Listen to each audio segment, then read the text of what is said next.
Hi అండి. Dry fruits కోసం అయితే నేను చందానగర్ వచ్చాను. డ్రై ఫ్రూట్స్ అయితే తీసేసుకున్నాను. డ్రై ఫ్రూట్స్ అయితే చాలా బాగున్నాయి ఇక్కడ. అలాగే వచ్చే దారిలో చందానగర్ ఫ్లైఓవర్ ఉంది కదండి, అక్కడ ఒక పక్కనే ఒక తమ్ముడు కొరమేన్లు అమ్ముతూ కనిపించాడు. నాకైతే భలే నచ్చినాయి. నేనైతే 2 కేజీలు తీసుకున్నా. కేజీ 350 రూపాయలు అంట. తమ్ముడు అయితే నాకు చక్కగా చేసి ఇచ్చాడు.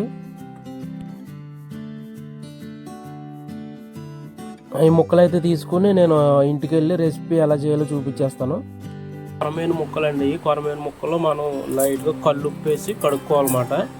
కల్లుప్పు వేసి కడుక్కుంటే నీట్గా వచ్చేస్తాయి, ఎందుకంటే జిగురుగా ఉంటాయి.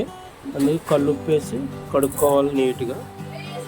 చూడండి, ఈ జోరు వానలో కొత్తలాడే కొరమేను తింటుంటే ఉంటుంది మరి.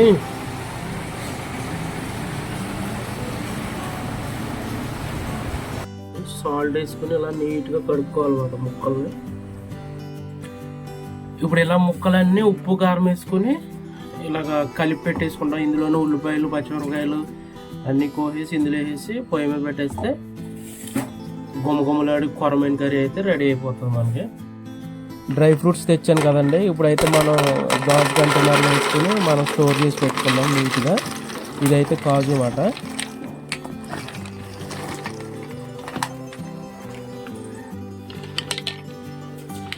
ఇది వచ్చేసి ఇంకో కంటైనర్లో బాదం పప్పు కూడా వేసుకుని స్టోర్ చేసి పెట్టేసుకున్నాము. చూసారు కదండి, గుమ్మలాడే కొరమేను అయితే కొత్తగా ఉడికిపోతుంది. చూడండి ఎట్లా ఉందో.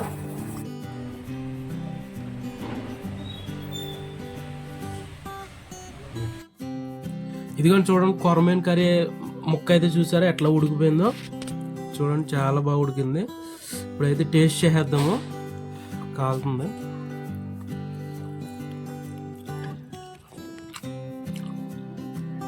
సూపర్ ఉంది.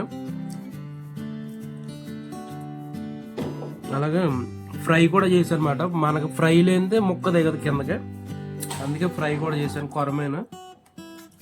ఇది కూడా టేస్ట్ చేసేద్దాం.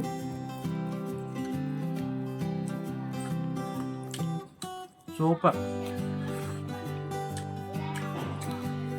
వీడియో కనుక మీకు నచ్చినట్లయితే లైక్ అండ్ షేర్, సబ్స్క్రైబ్ చేసుకోండి.